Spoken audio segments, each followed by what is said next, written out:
Hello there, and welcome. Well, before I begin today, I want to make a comment about a couple of things that you may be dealing with while watching this video. One is you may hear a phone ringing in the far distance over and over again.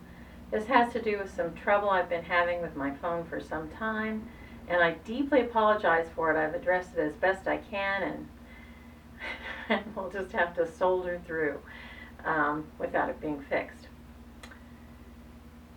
The second thing is there's also the sound of an air conditioner that's going to come on and off, and I've noticed it in other videos and said nothing about it, but there's nothing I can do about that either. That's one of those things where it's going to happen, so we just accept that it's going to happen, and I hope it won't bother us too much. So today, we're to write like Tom Wolfe. Now, I don't know if you're a fan of Tom Wolfe. I obviously am a fan of his work. And The Right Stuff is certainly a glorious book and was made into quite a glorious movie. Another glorious movie about the same time and the same group of people, essentially, is Hidden Figures. Another wonderful film. I mean, truly a wonderful film. If you haven't seen it, see it. It's really great.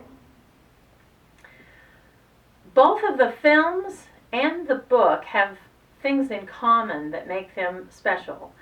And what I'd like to do is use those techniques to help us consider writing something that employs them and see if it helps us be better as writers. So the first thing you'll notice about Tom Wolfe is he's very specific about historical circumstances. In that beginning of that chapter I shared with you, he placed it in a specific place, on a specific location, at a specific time of year, and used actual circumstances of the Mercury program to create the effect. So that's one of the things that I think people don't understand about the power of fiction over the power of journalism. Journalism, I think, is remarkable, and I value it greatly. I grew up with a mother who was a journalist at heart and a journalist in practice at different times in her life. And journalism has really wonderful qualities about it. But it makes certain assertions, if it's well done and correctly done, about intuition. It says, we're going to share with you, to the best of our ability, the facts of the case as we know it. And we're going to avoid trying to color the situation in a particular way. Now that's not true right now in American journalism. There's a number of outlets that are available to people online and in network that are not very,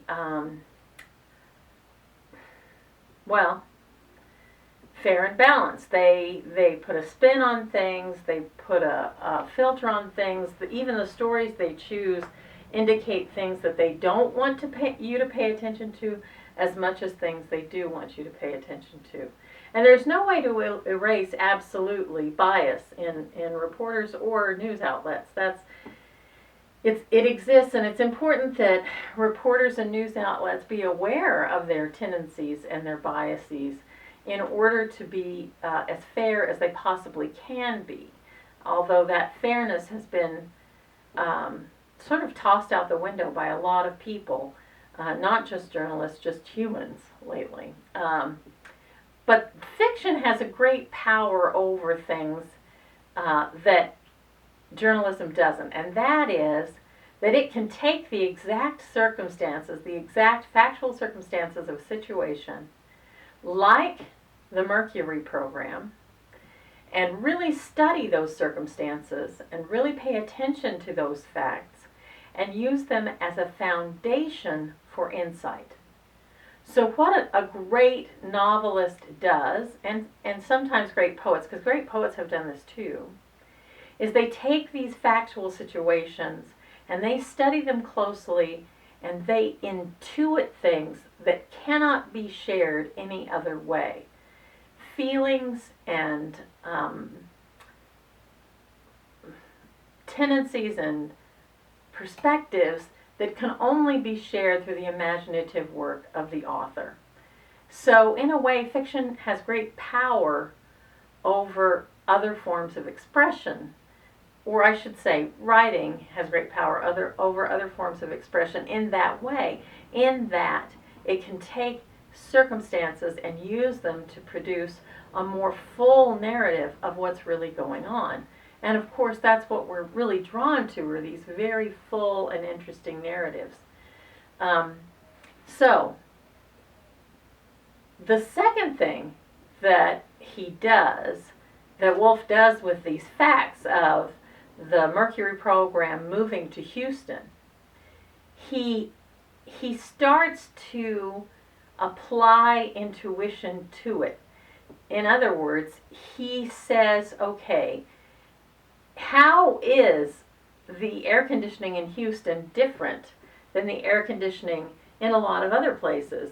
And the way he expresses it is to within an inch of your life. He has this description where he has these people going from 96 degrees and 96% humidity into these ice cold buildings where the chillers are on full blast. And he intuits how that feels and how it makes the people experiencing it think and react. And of course, finally, he takes it one step past that by applying his own fully realized perspective and imagination to what this world really is. We, all of us, are walking around learning our world. We're walking around understanding our world in a certain way.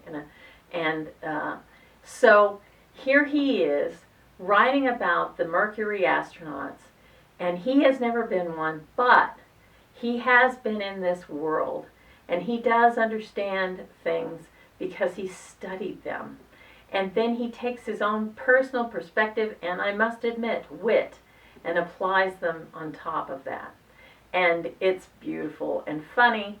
I mean, who can beat, they sweated a river and they stared ropes.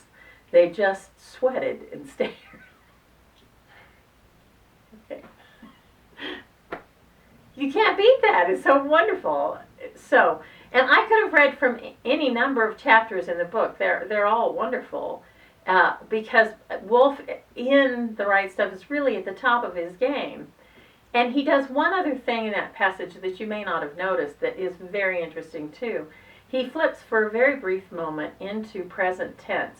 It's almost all in simple past, but he flips into present tense for a moment-by-moment description so that we, like the astronauts, are sort of experiencing that parade at the beginning as it unfolds and feeling in a sort of intuitive way what they felt physically.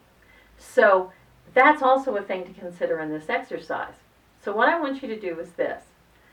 I want you to sit down and either read about or Google a historic moment in time, hopefully one that you at least lived near or through. And I want you to write down a list of the facts of that time. Just like time, date, place, names of people involved, all of that. And then I want you to try to write either a memoir, an essay, a fiction narrative, or a poem that takes that factual circumstance and intuits into it feeling, a sense of what truth is being revealed about the whole of experience in those simple circumstances. Try to apply your own perspective to those circumstances. That is our nature anyway. And as a writer, try to use those very specific circumstances and feel free to use real historical names if you want to. I think sometimes people avoid that because they are afraid that they'll get in trouble. But let's assume that you're not going to get in trouble, that you can use real names. Maybe you'll never share this with anyone but your friends. Maybe this will be your own personal exercise.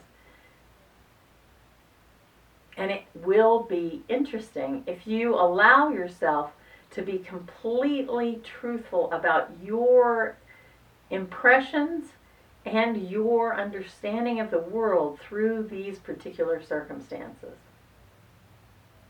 That's it for today. I hope you have a glorious rest of the day, and I hope you see me again, you gorgeous people.